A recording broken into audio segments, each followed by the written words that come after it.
Hello दोस्तों, नमस्कार, जय हिंद। स्वागत है आपका अपने यूट्यूब चैनल मैथ्स माध्यम में। आशा करता हूँ आप एकदम बढ़िया होंगे और अपनी पढ़ाई को अच्छे तरीके से कर रहे होंगे। तो दोस्तों, जैसा कि हमने हिंदी स्टार्ट की है, जो हमारी यूपीएसआई में, ठीक है, जो हमारी 54 शिफ्टें हुई थी, उनके अंदर हमारी जितनी भी हिंदी पूछी गई थी उसको हम जो है शिफ्ट वाइज कवर करते हुए चलेंगे। जो हमने कल दोस्तों अपनी शिफ्ट की थी वो हमारी 12 नवंबर की फर्स्ट शिफ्ट थी। आज हम दोस्तों जो डिस्कस करेंगे 12 नवंबर की सेकंड शिफ्ट को हम डिस्कस करेंगे। इसमें प्रैक्टिस सेट नंबर हमारा 2 होगा। अगर आपने दोस्तों पहला प्रैक्टिस सेट नहीं देखा है तो उसको भी देख लेना, उसमें भी इंपॉर्टेंट क्वेश्चंस हैं, ठीक है। तो दोस्तों ये हमारी क्लास होगी हिंदी की, ये आप जो है यूपीएसआई और एसएससी जीडी के लिए ले सकते हैं। जो दोस्तों हमारा यूपीएसआई के अंदर हिंदी का सिलेबस होता है वो काफ़ी बड़ा सिलेबस होता है, ठीक है। तो दोस्तों अगर आपने यूपीएसआई का एक बार सिलेबस पढ़ लिया फिर दोस्तों किसी भी एग्जाम्स की हिंदी को आप जो है अच्छे से कवर कर लेंगे। तो बिना किसी देरी के हम करेंगे अपने प्रैक्टिस सेट को स्टार्ट। तो दोस्तों इसमें हमारा पहला क्वेश्चन ये दे रखा है कि इनमें से कौन सी बोली राजस्थानी की बोली नहीं है, ठीक है। पहला क्वेश्चन हमें ये दे रखा है इसके अंदर। तो इसमें हमारे ऑप्शन देखेंगे हम, मारवाड़ी, मालवी, मेवाती और बुंदेली, ठीक है। तो हमारा जो मारवाड़ी रहती है भी हमारी राजस्थानी बोली की हो जाती है, ठीक है। मालवी भी हमारी राजस्थानी की हो जाएगी और जो मेवाती है भी हमारी राजस्थानी की हो जाएगी। एक राजस्थानी बोली होती है दोस्तों हमारी इसमें जयपुरी, और जयपुरी को ही हम जो है यानी जयपुरी, एक जयपुरी हो जाती है हमारी, एक जयपुरी के अलावा जो एक यानी कि ढूंढानी भी हम उसको कह देते हैं। जो हमारी बुंदेली है ये हमारी राजस्थान की बोली नहीं है, ठीक है। आगे देखेंगे दोस्तों अगला क्वेश्चन आज की क्लास का। दूसरा क्वेश्चन दोस्तों हमें ये दे रखा है कि इसके अंदर प्रेमचंद के अपूर्ण उपन्यास का क्या नाम है, ठीक है। जो हमारा प्रेमचंद का उपन्यास, जो उपन्यास था हमारा, जो अपूर्ण रह गया था, ठीक है, इसको पूरा करते टाइम इनकी मृत्यु हो गई थी, तो उसके बाद में जो अधूरा रह गया था वो कौन सा था। तो जो हमारे इनके जो उपन्यास, जो इनके अन्य हैं, जो तो रंगभूमि भी हमारा प्रेमचंद का हो जाएगा, सेवा सदन भी हमारा प्रेमचंद का हो जाएगा, गबन भी प्रेमचंद का हो जाएगा और मंगलसूत्र भी प्रेमचंद का हो जाएगा। लेकिन हमसे पूछा है इनका जो अपूर्ण उपन्यास था, जो अधूरा रह गया था, तो मंगलसूत्र हमारा ये अपूर्ण रह गया था। इसको जो है इनके बेटे ने इसको पूरा किया था, ठीक है। अब आगे देखेंगे दोस्तों आज की क्लास का अगला क्वेश्चन। क्वेश्चन नंबर 3 हमें ये दे रखा है कि सर्वनाम का भेद इनमें से कौन सा नहीं है। यानी सर्वनाम का मैंने दोस्तों कल वाली क्लास में आपको बताया था, जो हमारे सर्वनाम के 6 भेद हैं, ठीक है, 6 भेद हमारे सर्वनाम को हो जाते हैं। और जो हमारे इसमें कौन कौन सा, मतलब इसमें हमसे नहीं पूछा है तो वो कौन सा हो जाएगा, गुणवाचक, प्रश्नवाचक, संबंधवाचक और निजवाचक। जो हमारा गुणवाचक होता है ये सर्वनाम का हमारा भेद नहीं होता है, हमारा प्रश्नवाचक सर्वनाम होता है, संबंधवाचक सर्वनाम होता है, निजवाचक सर्वनाम होता है, ठीक है। एक हमारा निश्चयवाचक सर्वनाम होता है, एक अनिश्चयवाचक सर्वनाम होता है, ठीक है। अब आगे देखेंगे दोस्तों इसी में हमारा आज की क्लास का अगला क्वेश्चन, ठीक है। क्वेश्चन नंबर 4 दोस्तों इसमें हमें ये दे रखा है कि रानी केतकी की कहानी किसकी प्रसिद्ध कहानी है, ठीक है। तो दोस्तों इसमें हमारा जो पहला ऑप्शन दे रखा है, इसमें ऑप्शन है इंशाअल्लाह खां, लल्लू लाल, माधव सप्रे और सदा सुखलाल। तो जो रानी केतकी की कहानी है हमारी, ये इंशाअल्लाह खां के द्वारा इसको लिखी गई है। लल्लू लाल की सागर जो हो जाती है दोस्तों, प्रेम सागर जो है हमारी लल्लू लाल की हो जाती है। इसको याद कर लेंगे कि आदमी प्रेम में पढ़ने के बाद, आदमी जो है प्रेम के सागर में पढ़ने के बाद में जो है लल्लू हो जाता है। इस तरीके से इसको जो हम याद कर लेंगे, ठीक है। अब आगे देखेंगे हमारा आज की क्लास का अगला क्वेश्चन। क्वेश्चन नंबर 5 में दोस्तों ये दे रखा है कि मिश्रित तथा संयुक्त वाक्यों के विरोध का भाव प्रकट करने के लिए किस विराम चिन्ह का जो है प्रयोग किया जाता है। दोस्तों हमारा जो इसमें ऑप्शन है, इसमें हमें दे रखे हैं कि योजक चिन्ह, एक हमारा कोष्टक चिन्ह आ जाएगा, उपविराम आ जाएगा और अर्धविराम है। तो दोस्तों हमारा जो आंसर हो जाएगा, हमसे पूछा क्या क्वेश्चन के अंदर, यानी कि मिश्रित और जो संयुक्त वाक्यों में विरोध उत्पन्न किया जाएगा वो किसके द्वारा किया जाएगा। दोस्तों जो हमारा हो जाता है अर्धविराम, जो है हमारा इसका आंसर हो जाएगा, ठीक है। अब आगे देखेंगे दोस्तों आज की क्लास का अगला क्वेश्चन। क्वेश्चन नंबर 6 दोस्तों हमें ये दे रखा है, इसमें दोस्तों ये है हमारा किस पत्रिका का संपादन भारतेंदु ने नहीं किया है, ठीक है। तो इसमें हमारे ऑप्शन है बाला बोधनी, कवि वचन सुधा, हरिश्चंद्र मैगजीन और भारतेंदु, ठीक है। तो दोस्तों इसमें बाला बोधनी है, ये पत्रिका भी हमारी भारतेंदु जी के द्वारा ही इसका संपादन किया गया था। कवि वचन सुधा का भी इन्हीं के द्वारा किया गया था और हरिश्चंद्र मैगजीन का भी इन्हीं के द्वारा किया गया था।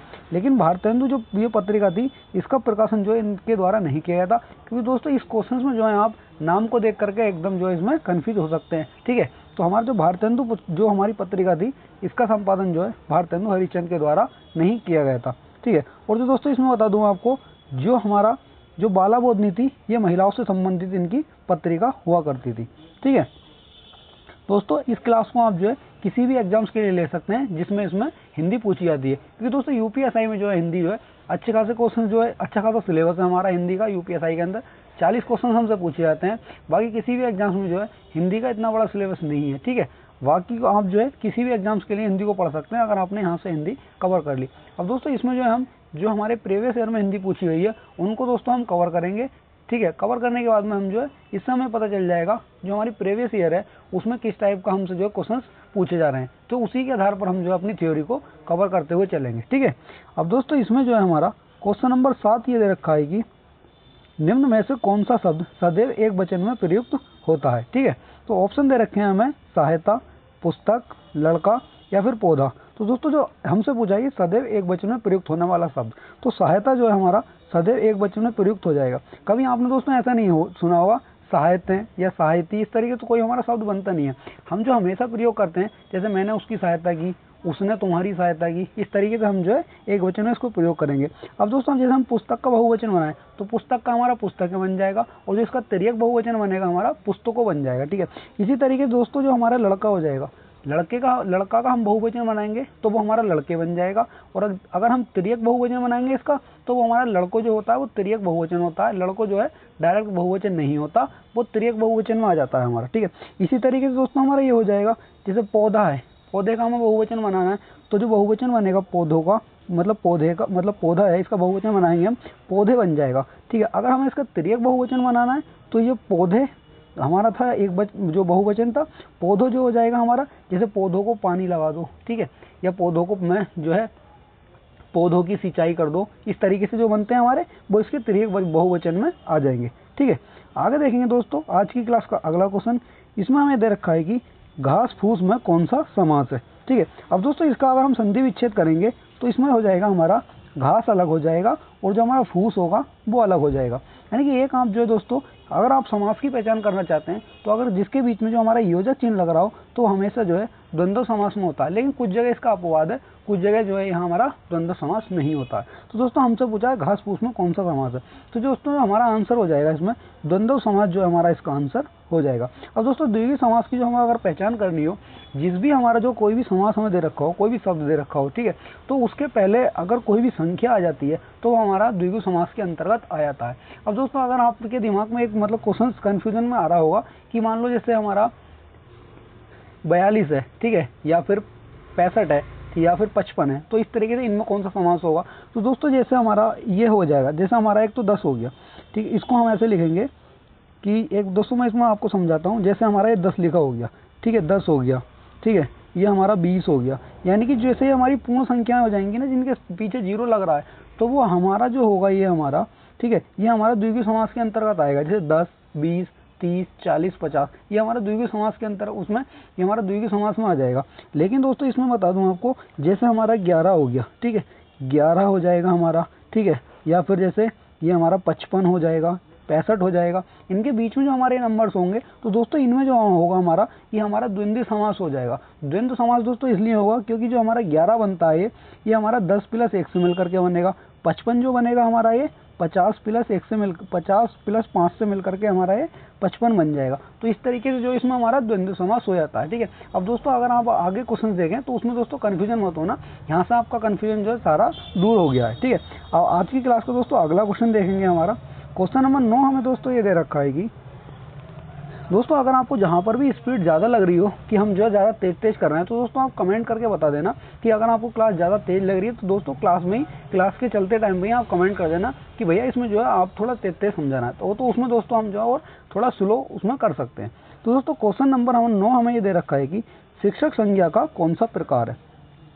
हमसे पूछा है जो हमारा शिक्षक है ये संज्ञा का कौन सा प्रकार है। दोस्तों हम इसमें देखा होगा आपने कि शिक्षक के जैसे और अन्य भी हमारे शिक्षक होते हैं, ठीक है, और टीचर्स के हैं और अन्य टीचर्स होते हैं, लेकिन अगर हम किसी पार्टिकुलरली एक टीचर का नाम लेकर के बोलते तो हमारा जो है उसमें अलग हो जाता। तो हमसे पूछा है जो हमारा शिक्षक है ये संज्ञा का कौन सा प्रकार है। ऑप्शन दे रखे हैं हमें इसमें समूहवाचक संज्ञा, जातिवाचक संज्ञा, ठीक है, व्यक्तिवाचक संज्ञा या फिर भाववाचक संज्ञा, ठीक है। तो जो हमारा आंसर बनेगा यहाँ तो हमारा जातिवाचक संज्ञा हो जाएगा। यानी जाति का मतलब दोस्तों ये है कि जो हमारे शिक्षक हैं एक शिक्षक के जैसे जो है हमारे अन्य शिक्षक भी होंगे तो हमारी इसको जाति को प्रकट करता है। जैसे दोस्तों हमारा ये समूहवाचक संज्ञा हो जाएगा। समूह का मतलब जो हो जाएगा दोस्तों ये जैसे मान लो जैसे अंगूर का गुच्छा, ठीक है, या फिर 1 दर्जन केले, तो जो हमारा इस तरीके से जो बनेगा ये हमारा समूहवाचक में हो जाएगा। जैसे हमारा की भीड़, वहाँ पर बहुत सारी भीड़ खड़ी है, इस तरीके जो भीड़ है हमारा ये भीड़ हो गया, ये है ना। तो जो हमारा ये समूहवाचक के अंतर्गत आएगा। जैसे दोस्तों व्यक्तिवाचक होता है हमारा, जैसे पार्टिकुलरली किसी एक टीचर का नाम दे करके हमसे पूछ लेता, ठीक है, जैसे कि पूछ लेता हमसे राम सर, इस तरीके से मतलब जो है एग्जाम्पल दे करके, तो हमारा जो व्यक्तिवाचक में आ जाएगा, क्योंकि जो उनके जैसे और नहीं है, इस तरीके से। भाववाचक संज्ञा जो हो जाएगा दोस्तों, भाववाचक संज्ञा को आपने देखा होगा कि भाववाचक संज्ञा को जो है हम सिर्फ महसूस कर सकते हैं, ठीक है, यानी कि हम इसको जो है प्रयोग में नहीं लेंगे, सिर्फ हम जो महसूस करेंगे तो हमारी भाववाचक संज्ञा हो जाएगी, ठीक है। अब आगे देखेंगे दोस्तों आज की क्लास का अगला क्वेश्चन, यानी क्वेश्चन नंबर 10 हमें क्या दे रखा है। इसमें दोस्तों यह है कि राम किताब पढ़ता है, इस वाक्य में वाच्य का कौन सा प्रकार है। दोस्तों कल वाली क्लास में जो क्वेश्चन था हमारा, उसमें हमसे जो है वाच्य के प्रकार पूछे गए थे। तो हमारे वाच्य के उसमें 3 प्रकार हो जाएंगे, कर्मवाच्य, कर्तृवाच्य और हमारा भाववाच्य, ठीक है। और हमसे पूछा है कि राम किताब पढ़ता है, तो हमारा इसमें जो ऑप्शन दे रखे हैं कर्मवाच्य, ऑप्शन बी दे है हमारा कर्तृवाच्य, भाववाच्य और इनमें से कोई नहीं। तो जो हमारा आंसर बनेगा, हमसे पूछा राम किताब पढ़ता है, तो आंसर बनेगा हमारा ये कर्तृवाच्य, यानी कि राम के द्वारा कोई कार्य किया जा रहा है। अगर दोस्तों हमसे ऐसा होता कि राम के द्वारा किताब पढ़ी जाती है, ठीक है, राम के द्वारा, ठीक है, सही करके समझना इसको, राम के द्वारा किताब पढ़ी जाती है, तब वो दोस्तों हमारा जो कर्मवाच्य के अंतर्गत हो जाता, ठीक है। आगे देखेंगे इसी में ही आज की क्लास का अगला क्वेश्चन हमारा क्वेश्चन नंबर 11 दोस्तों में ये दे रखा है कि गुलेरी जी द्वारा संपादित पत्र कौन सा था। तो गुलेरी जी द्वारा जो हमसे पूछा है कि ये किस पत्र का जो है संपादन करते थे, ठीक है। तो इसमें हमारा ऑप्शन दे रखे हैं भारत मित्र, नागरी नीरद, माधुरी और समालोचक। तो हमारा आंसर हो जाएगा, ये हमारा समालोचक जो है इसका आंसर हो जाएगा। अब दोस्तों इसमें मैं आपको बताऊं, यानी कि जितने भी हमारे राइटर थे, ठीक है, हिंदी साहित्य के, इनके द्वारा जितने भी जो इनके पत्र जो ये संपादित करते थे, ठीक है, अखबार निकालते थे, मैगजीन्स निकालते थे, इनकी दोस्तों एक हम अलग क्लास लेकर के आएंगे, उसमें दोस्तों उनको कवर करेंगे किसके द्वारा, किस राइटर के द्वारा जो है कौन सा पत्र या मैगजीन निकलते थे, ठीक है, उनको वहाँ पर हम एक क्लास में अलग कर लेंगे, जिससे कि आपको जो है अलग अलग इसमें प्रॉब्लम नहीं होगी, एक जगह ही आप सबको वहाँ से पढ़ करके नोट्स में लिख लेंगे, ठीक है। अब आगे देखेंगे इसी में ही आज की क्लास का अगला क्वेश्चन, क्वेश्चन नंबर 12 हमें ये दे रखा है कि निम्नलिखित में से कौन सा शब्द खर का पर्यायवाची है, यानी कि हमसे खर का पर्यायवाची इसमें पूछा है। तो दोस्तों इसमें जो आ जाएगा हमारा खर का पर्यायवाची, तो हमें जो ऑप्शन दे रखे हैं गधा, रावण, मूर्ख और कुंठित, तो हमारा आंसर जो होगा गधा जो हो जाएगा हमारा, ये खर का पर्यायवाची हो जाएगा, ठीक है। आगे देखेंगे दोस्तों आज की क्लास का अगला क्वेश्चन, क्वेश्चन नंबर 13 दोस्तों हमें ये दे रखा है कि निम्नलिखित में से कौन सा शब्द अध का विलोम है, यानी कि हमसे विलोम पूछा है अध का। दोस्तों अध का मैं आपको बता दूं, अध का जो मतलब होता है हमारा, अध का मतलब होता है शुरू करना, प्रारंभ करना, ठीक है, या फिर किसी चीज का श्री गणेश करना, ये हमारे अध के जो हो जाएंगे, ये हमारे अध के पर्यायवाची हो जाएंगे, यानी कि श्री गणेश करना, शुरू करना, ठीक है, या फिर प्रारंभ करना, ये हमारे अध के पर्यायवाची हो जाएंगे। हमसे यहाँ पे पूछा है अध का विलोम, तो हमारे ऑप्शन दे रखे हैं अर्थ, अप, अंत और इति। तो अध का जो हो जाएगा हमारा, इति जो है हमारा इसका जो अध का विलोम हो जाएगा, ठीक है। अब आगे देखेंगे दोस्तों आज की क्लास का अगला क्वेश्चन, क्वेश्चन नंबर 14 में दोस्तों हमें दे रखा है कि वात्सल्य रस का सम्राट किस कवि को कहा जाता है। तो इसमें हमारे ऑप्शन है सूरदास, नंददास, तुलसीदास और बिहारी दास। तो जो हमारा आंसर हो जाएगा सूरदास जो है हमारा इसका आंसर हो जाएगा, सूरदास को ही दोस्तों जो हमारा वात्सल्य रस का जो है सम्राट कहा जाता है। तो दोस्तों इसमें बता दूंगा आपको, जो सूरदास है, सूरदास को ही जो है पुष्टि मार्ग का जहाज कहा जाता है, ठीक है, पुष्टि मार्ग का जहाज सूरदास को कहा जाता है। और जो सूरदास के गुरु थे वो वल्लभाचार्य जो सूरदास के गुरु थे, ठीक है। अब दोस्तों इसमें बता दूंगा आपको, जो हमारे बिहारी हैं ये हमारे रीति धारा के कवि जो हमारे बिहारी हैं, ठीक है। आगे देखेंगे इसी में। अब दोस्तों इसमें जो है जैसे यहाँ से हमारे सूरदास की कुछ हमारी कृतियाँ पूछ लेता है, रचनाएं पूछ लेता है, जैसे सूर साहित्य, साहित्य लहरी, ठीक है, तो ये हमारे सूरदास से संबंधित हो जाएंगी, ठीक। आगे देखेंगे दोस्तों आज की क्लास का अगला क्वेश्चन, क्वेश्चन नंबर 15 हमें दे रखा है कि निम्नलिखित में से किस वाक्य में कर्मवाच्य नहीं है, ठीक है। तो ऑप्शन हमें दे रखा है कि उसने खाना खाया है, मतलब उसने खाना नहीं खाया है, ठीक है, या फिर छात्र द्वारा पुस्तक पढ़ी गई, या छात्र द्वारा पुस्तक पढ़ी गई। ऑप्शन सी दे रखा है हमें दोषी व्यक्ति द्वारा क्षमा याचना की गई। ऑप्शन डी दे रखा है हमें बालक खिलखिलाकर हंस रहा था। तो हमसे पूछा है कि कर्मवाच्य नहीं है। तो दोस्तों जो हमारा आंसर हो जाएगा ऑप्शन नंबर डी हमारा जो इसका आंसर हो जाएगा, यानी कि बालक खिलखिलाकर हंस रहा था, इसमें जो हमारा कर्मवाच्य नहीं है, ये हमारा कर्तवाच्य के अंतर्गत हो जाएगा, ठीक है। अब आगे देखें, जो हमारे उसने खाना नहीं खाया है ये हमारा कर्मवाच्य हो जाएगा, ठीक है। या छात्र द्वारा पुस्तक पढ़ी गई, ये भी हमारा कर्मवाच्य के अंतर्गत आ जाएगा।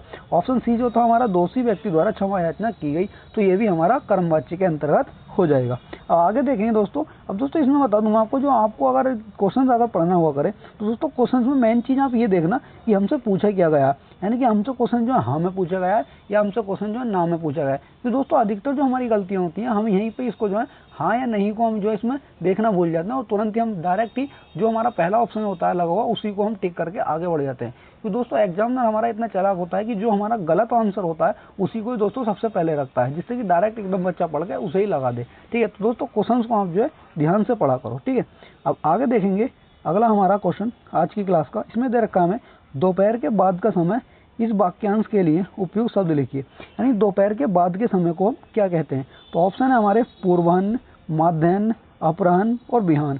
ये दोपहर के बाद के समय को हम क्या कहेंगे? ठीक है दोस्तों, जो हमारा दोपहर के बाद का समय होता है उसको जो है हम अपराह्न जो है दोपहर के बाद को कहते हैं। ठीक है, जैसे इंग्लिश में हम जो है PM लिखते हैं। ठीक है, तो जो हमारा पूर्वाह्न हो जाएगा इसको जो है हम AM लिखते हैं, और जो हमारा ये सुबह का समय हो जाएगा यानी कि दोपहर से पहले का समय हमारा जो पूर्वाह्न हो जाएगा, दोपहर के बाद का जो समय होगा हमारा वो अपराह्न हो जाएगा। ठीक है, और जो मध्याह्न जो होगा हमारा ये बीच का समय हो जाएगा, दोपहर और मतलब जो सुबह और जो हमारे मतलब बीच दोपहर का समय जो हो जाएगा वो हमारा मध्याह्न हो जाएगा। और दोस्तों जो बिहान होता है हमारा, बिहान को ही हम जो है सुबह को जो है हम बिहान कहते हैं। ठीक है, अब आगे देखेंगे दोस्तों अगला क्वेश्चन हमारा, क्वेश्चन नंबर हमारा 17 ये दे रखा है कि कबीर की उलटवासियों में कौन सा रस प्रमुख है। ठीक है, यहाँ से हमसे पूछा है कि कबीर की उलटवासियों में कौन सा रस हमारा प्रमुख है। तो ऑप्शन हमें इसमें दे रखे हैं दोस्तों, यानी कि विभत्स रस, अद्भुत रस, करुण रस या फिर शांति। हमारा जाएगा हमारा शांत रस।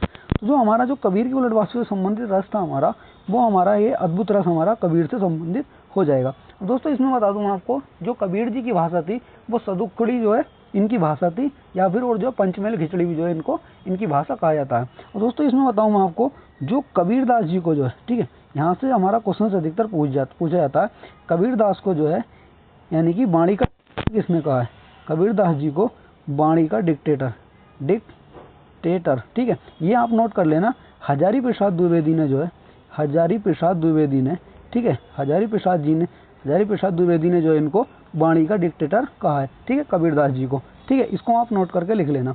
आगे देखेंगे दोस्तों आज की क्लास का अगला क्वेश्चन, क्वेश्चन नंबर 18 में ये दे रखा है कि कमल, मोती, पानी में उत्पन्न होने वाला ये किस शब्द के अनेकार्थी शब्द हैं?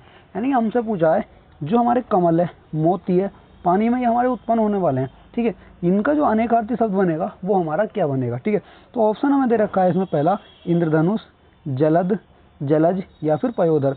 तो जो हमारा आंसर बनेगा ऑप्शन नंबर सी हमारा आंसर बन जाएगा।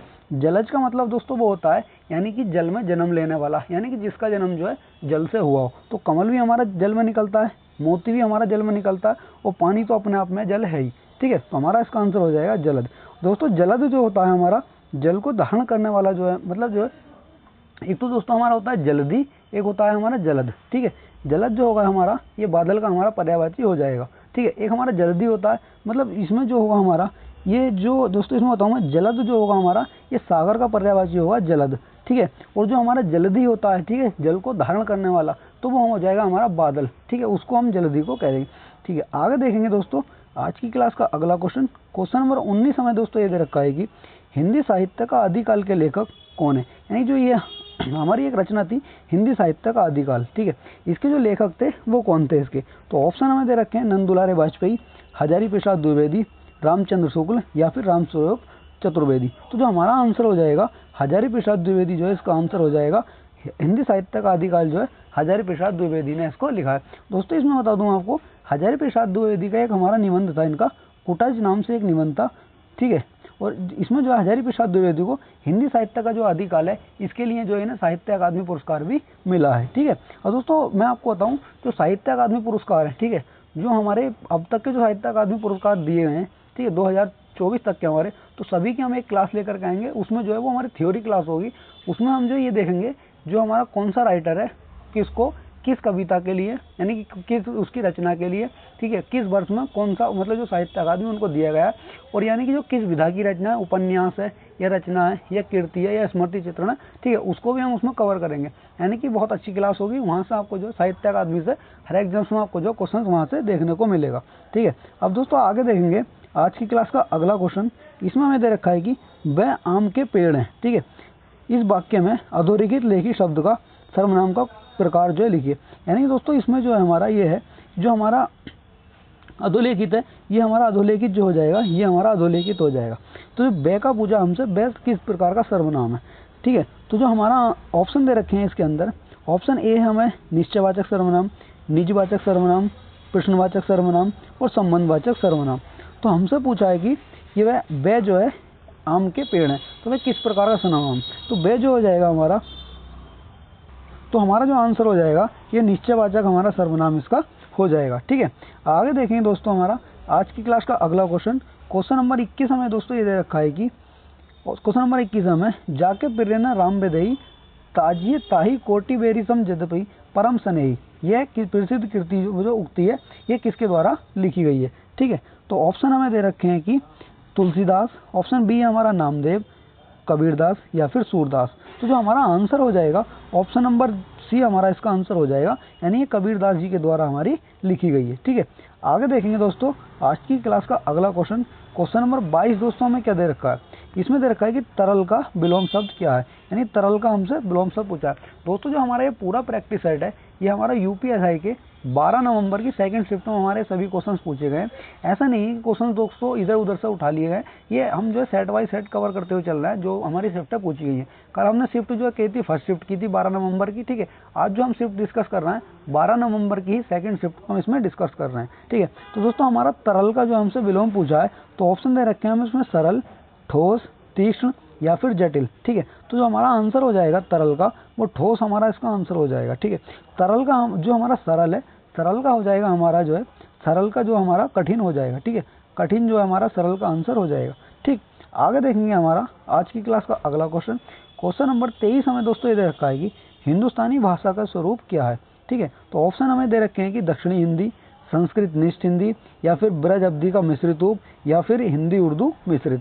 तो जो हमारा हिंदुस्तानी भाषा है इसका रूप जो है हमारा ये हिंदी और उर्दू जो है मिश्रित हमारी हिंदुस्तानी भाषा है, ठीक है।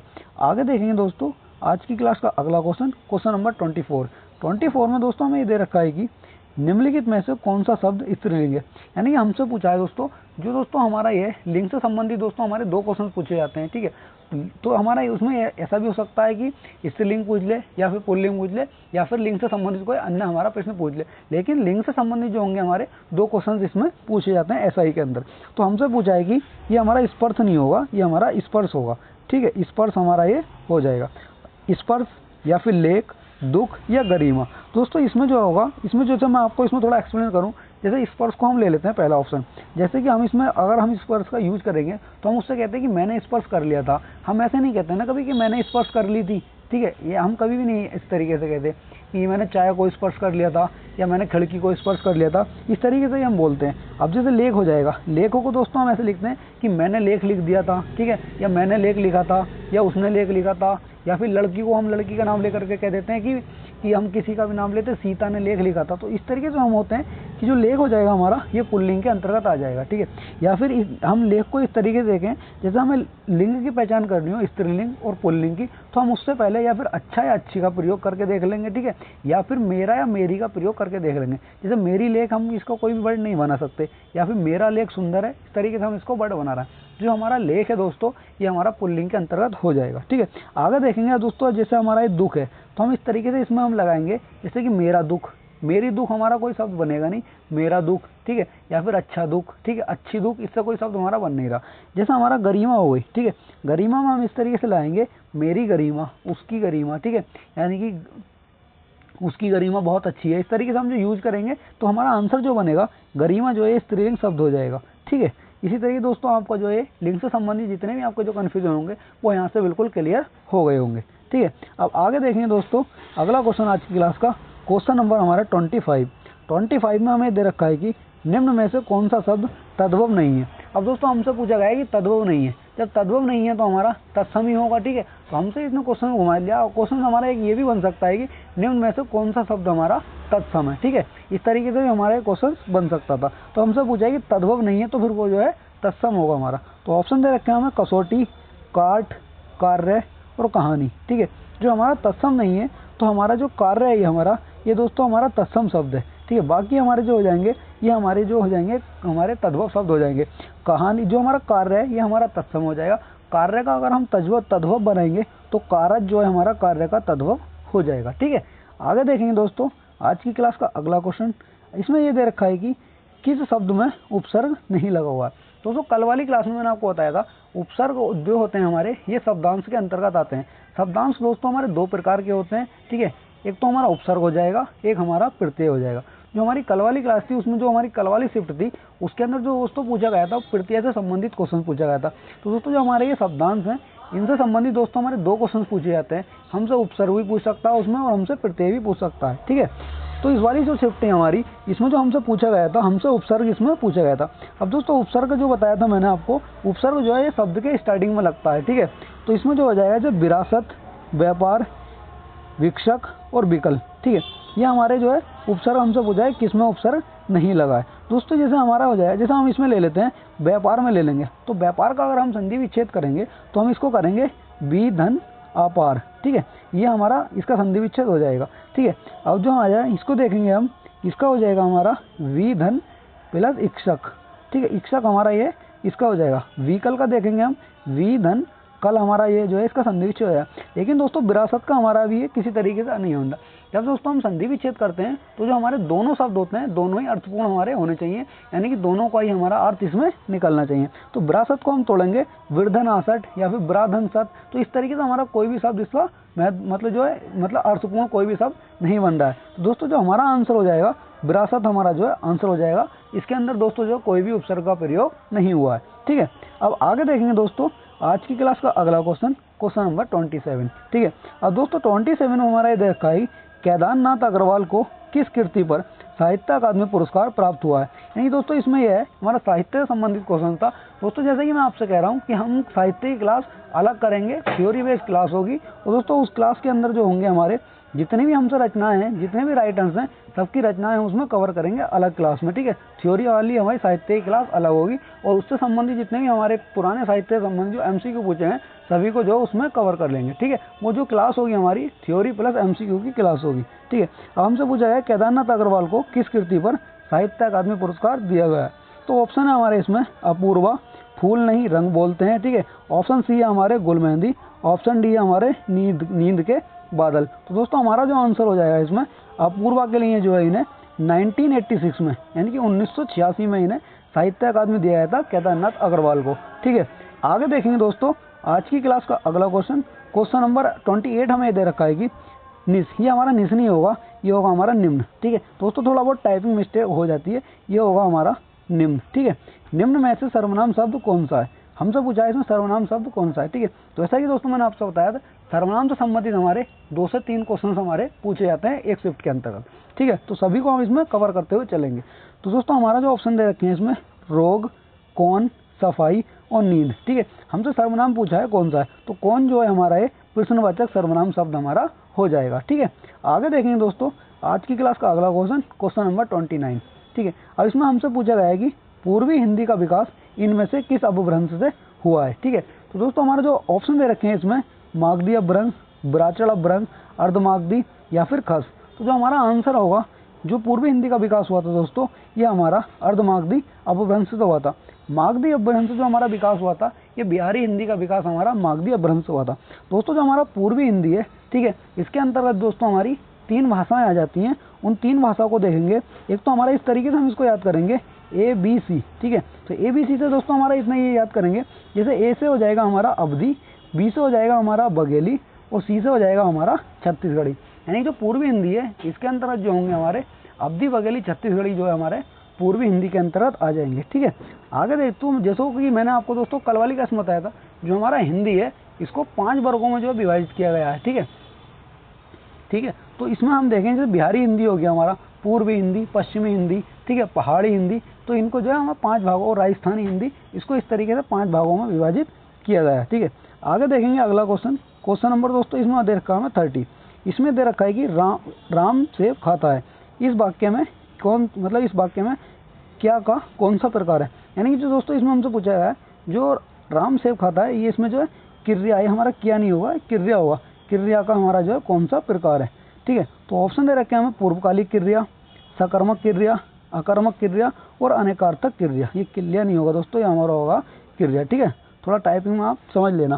तो दोस्तों इसमें जो ऑप्शन हमसे पूछा गया है, राम सेब खाता है, यानी ये हम इसमें बनाएंगे तो आंसर तो हो जाएगा हमारा सकर्मक क्रिया हो जाएगा इसका आंसर।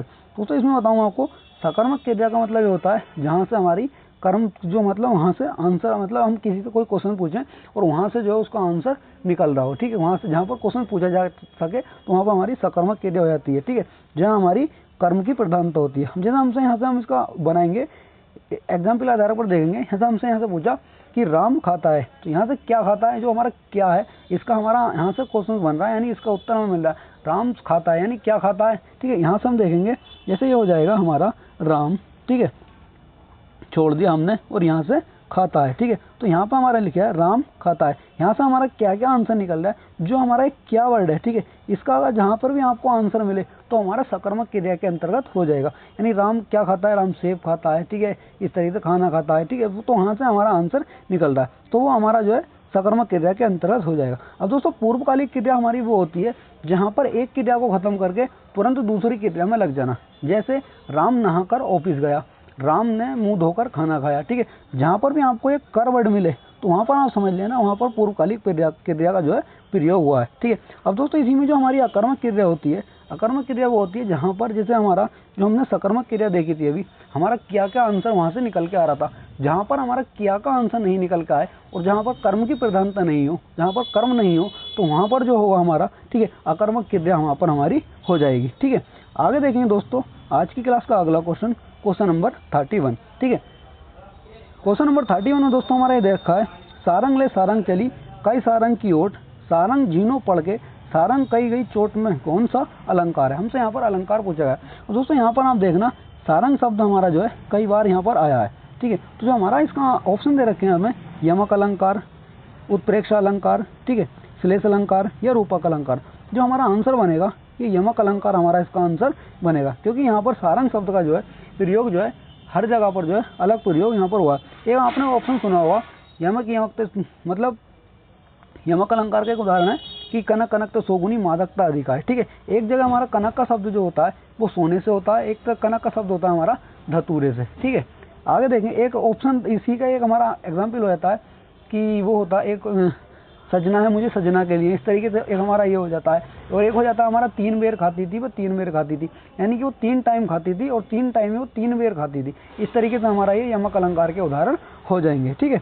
आगे देखेंगे दोस्तों आज की क्लास का अगला क्वेश्चन, क्वेश्चन नंबर 32 में दोस्तों हमारा ये दे रखा है कि निम्नलिखित में से कौन सा शब्द उदार का विलोम हो जाएगा। उदार का दोस्तों हमारा इसमें विलोम पूछा गया है। तो दोस्तों हमारे इसमें ऑप्शन दे रखे हैं, नम्न हो जाएगा, कोमल हो जाएगा या फिर कठोर या पुरुष। जो उदार का हमारा उदार है, उदार का जो विलोम हो जाएगा ये कठोर हमारा उदार का विलोम इसका हो जाएगा, ठीक है। आगे देखेंगे दोस्तों आज की क्लास का अगला क्वेश्चन, ठीक है दोस्तों। इसको जो है यहाँ पर ये हमारी थोड़ी इसमें मिस्टेक हो गई है, ठीक है। अनुच्छेद को जो हमारा ये था, जो हमसे ये गद्यांश पूछा गया था, इसमें थोड़ी दोस्तों मिस्टेक है, पूरा गद्यांश नहीं है, अधूरा गद्यांश है दोस्तों। इसके जो 2-3 क्वेश्चन इससे पूछे गए तो उसको हम इसमें छोड़ देंगे, क्योंकि यहाँ पर जो ये पूरा गद्यांश नहीं है तो इसमें दोस्तों करने में भी क्वेश्चन को मज़ा नहीं आएगा, ठीक है। आगे देखेंगे दोस्तों इसके एक तो हमारा एक क्वेश्चन है, इसको भी यहाँ से हम इसको छोड़ देंगे, इसको हम कल वाली क्लास में डिस्कस कर लेंगे। और दोस्तों इसी से संबंधित हमारा एक ये क्वेश्चन था, इसको भी यहाँ पर हम छोड़ते हुए चलेंगे, क्योंकि इसको दोस्तों कल वाली क्लास में इनके क्वेश्चन को हम कवर कर लेंगे, क्योंकि दोस्तों यहाँ पर जो है हमारी इसमें गद्यांश में मिस्टेक हो रखी है। आगे देखेंगे दोस्तों हमारा क्वेश्चन नंबर 36 हो जाएगा। इसमें दोस्तों हमारा यह है कि जंगम का विलोम शब्द क्या है। जंगम का दोस्तों हमसे विलोम शब्द पूछा गया है, तो ऑप्शन दे रखे हैं हमें चेतन, सुकर, स्थावर या फिर अगम। जंगम का विलोम दोस्तों जो हो जाएगा हमारा स्थावर जो है हमारा जंगम का विलोम हो जाता है, ठीक है। आगे देखेंगे आज की क्लास का अगला क्वेश्चन, क्वेश्चन नंबर हमारा 37, ठीक है। क्वेश्चन नंबर 37 में दोस्तों हमारा ये दे रखा है कि निम्नलिखित में से कौन सा शब्द स्त्रीलिंग है, ठीक है। जैसा कि दोस्तों मैंने आपसे कहा था लिंग से संबंधित जो है हमारे 2 क्वेश्चन पूछे जाते हैं। जो दोस्तों हमने पिछला क्वेश्चन किया था उसके अंदर दोस्तों लिंग जो हमारा टॉपिक है इसको दोस्तों मैंने पूरे अच्छे तरीके से कवर कर लिया था, आपको बताया था किस तरीके से हम अगर लिंग की पहचान करनी हो तो हम जो मेरा मेरी या फिर अच्छा और अच्छी का प्रयोग करके हम उसमें लिंग की पहचान कर सकते हैं। तो हमसे पूछा है कि स्त्रीलिंग कौन सा है। ऑप्शन दे रखे हैं हमें आय, विवाद, सार या फिर रूप। तो दोस्तों हम इसमें करेंगे जैसे कि मेरा रूप, तो ये हमारा पुल्लिंग हो जाएगा। सार यानी कि मैंने पुस्तक का सार कर लिया, ठीक है, यानी मैंने पाठ का सार कर लिया, ठीक है, उस तरीके से ये हमारे पुल्लिंग हो जाए। विवाद, अगर हम विवाद को प्रयोग करेंगे जैसे कि वहाँ पर विवाद हो रहा था उसका विवाद हो गया। हम कभी ऐसे नहीं यूज़ करते कि उसकी विवाद हो गया या फिर मेरी विवाद हो गया, ठीक है, विवाद अच्छी थी, इस तरीके से हम इसका प्रयोग नहीं हो रहे। लेकिन अगर हम इस तरीके से इसका यूज़ करेंगे, मेरा विवाद हो गया, उसका विवाद हो गया, ठीक है, वहाँ पर विवाद चल रहा है, इस तरीके से हम कभी भी ये नहीं कहते कि विवाद चल रही है। हम हमेशा जो यूज करेंगे वो विवाद चल रहा है वो उसमें यूज करेंगे। अगर हम जैसे हमारी आय हो जाएगा, आय शब्द को हम हमेशा पढ़ते हैं कि मेरी आय, उसकी आय, ठीक है, मेरी आय ज़्यादा नहीं है। हम कभी भी ऐसे नहीं कहते कि मेरा आय ज़्यादा नहीं है, ये हमारा गलत हो जाएगा। जो आय होता है हमारा दोस्तों, ये हमारा स्त्रीलिंग शब्द हो जाएगा। अब दोस्तों यहाँ से इन दोनों क्वेश्चंस के माध्यम से मैंने लिंग वाले चैप्टर को जो आपका पूरे अच्छे तरीके से इसमें कवर कर दिया। अगर जो लिंग से संबंधित अगर कोई भी क्वेश्चन आएगा आपका, तो वहाँ पर दोस्तों आप जो है क्वेश्चन को छोड़ नहीं पाएंगे और अच्छे से इस टॉपिक से क्वेश्चन को कवर कर लेंगे। ठीक है, आगे देखेंगे दोस्तों आज की क्लास का अगला क्वेश्चन, क्वेश्चन नंबर 38 हमें क्या दे रखा है। क्वेश्चन नंबर 38 दोस्तों हमें दे रखा है कि आप मियाँ जी मांगते द्वार खड़े दरवेश। ठीक है, इस लोकोक्ति का सही अर्थ हमारा क्या है। ठीक है दोस्तों, आप इसमें बता दूं आपको, जो लोकोक्ति और मुहावरों से संबंधित हमारे एक क्वेश्चन हमारा लोकोक्ति से संबंधित पूछा जाता है और एक क्वेश्चन हमारा जो दोस्तों मुहावरे से संबंधित पूछा जाता है। तो दोस्तों जो इनको हम कवर करेंगे, जो हमारे प्रीवियस ईयर में जो जितने भी मुहावरे और लोकोक्ति पूछी गई हैं उन्हीं को दोस्तों हम कवर करेंगे, क्योंकि दोस्तों एग्जामिनर जो है कभी भी नया क्वेश्चन नहीं बनाता, जितने भी प्रीवियस ईयर पूछे गए वो उन्हीं को उठाता है। अब दोस्तों जो हमारा अभी हाल फिलहाल में जो अगस्त में हमारे जो यूपी पुलिस कांस्टेबल 60,244 का हमारा जो एग्जाम हुआ था, जो री एग्जाम, तो दोस्तों उसमें जो क्वेश्चन पूछे गए थे हमारे मैथ वगैरह के और जो हिंदी के, ठीक है, तो मैथ के क्वेश्चन जो पूछे गए थे, मैथ और रीजनिंग, वो दोस्तों सब उसने डीएसएसबी और एसएससी एमटीएस सीएचएसएल और सीजीएल के क्वेश्चन वहाँ से उठाए थे। तभी दोस्तों मैं कह रहा हूँ कि एग्जामिनर जो है कभी भी नया क्वेश्चन नहीं उठाता, ठीक है, नहीं बनाता, वो जितने भी उठाता है क्वेश्चन वो प्रीवियस के क्वेश्चंस को कवर करता हुआ चलता है। तो दोस्तों इसमें हम देखेंगे जो हमारे लोकोक्ति है इसका आंसर हमारा क्या हो जाएगा। ऑप्शन दे रखे हैं हमें किसी निर्धन के घर भिखारियों की भीड़ होना, ऑप्शन बी दे रखा है हमें मांगने में शर्म ना करना, ऑप्शन सी है हमारा सेखी मारना, ऑप्शन डी है भीख मांग कर भी दान देने वाला। जो हमारा इसका आंसर हो जाएगा दोस्तों, हमारा आंसर हो जाएगा इसका ऑप्शन नंबर ए, यानी किसी निर्धन के घर भिखारियों की भीड़ खड़े हो जाना। ठीक है, आगे देखें दोस्तों क्वेश्चन नंबर हमारा 39 हमारा दोस्तों ये दे रखा है कि अवधि शिला का उस पर था गुरुभार, तिल तिल काट रही थी जलधार, मतलब तिल तिल काट रही थी हो जाएगा हमारा दृग जलधार। ठीक है, अब इसमें हमसे पूछा है कि कौन सा छंद है। अब दोस्तों इसमें हमारा जो ऑप्शन है, ऑप्शन देखें इसमें तोटक, बरवे, बसंत या फिर रोला। ठीक है, अब जो दोस्तों हो जाएगा हमारा जो हमारा इसके अंदर हम जो दोस्तों इसमें पहले हम गिनेंगे कि हमारी कितनी मात्रा है। दोस्तों इसमें बता दूंगा आपको इसका आंसर तो जो है हो जाएगा हमारा बरवे, इसका आंसर हो जाएगा। ठीक है, अब दोस्तों इसमें बता दूंगा आपको बरवे, अगर हम इसमें मात्राएं गिनेंगे छंद के अंदर, हम इसमें जो है इसमें किस तरीके से इसकी मात्राएं गिनेंगे। ठीक है, अब दोस्तों जैसे हमारा अवधि हो जाएगा ये हमारा एक मात्रा के अंदर हो जाएगा, जैसे एक एक एक, ठीक है, एक एक एक, इसमें एक हो जाएगा, इसका भी एक हो जाएगा, एक एक एक एक एक एक, इसका इसमें भी एक एक हो जाएगा, एक एक एक। अब दोस्तों इनको अगर हम गिनेंगे तो हमारे कितने हो जाएंगे। ठीक है, ये हो जाएंगे दोस्तों हमारे 1 2 3 4 5 6 8 9 10 11 12, यहाँ पर हमारा कोमा हो जाएगा। ठीक है, कोमा, और इससे आगे गिनेंगे हमारे 1 2 3 4 5 6 7। अगर दोस्तों इसमें अगर ये कोमा लगा हुआ इसमें हम गिनेंगे तो इसमें गिनेंगे जैसे कि एक एक एक एक एक एक एक, इसमें भी एक हो जाएगी, ये भी एक हो जाएगी, इसमें भी एक हो जाएगी, तो जितने गिनेंगे हमारे ये 12 हो जाएंगी और इसमें जो हमारी 7 आ जाएंगी। तो इस तरीके से दोस्तों इसके पहले और दूसरे चरण में हमारी 12-12 मात्राएं होती हैं। ठीक, मतलब पहले और तीसरे चरण में 12-12 मात्राएं होती हैं, दूसरे और चौथे चरण में इसके 7-7 मात्राएं होती हैं। ये दोस्तों हमारी बरवे की पहचान इसके अंतर्गत हो जाती है।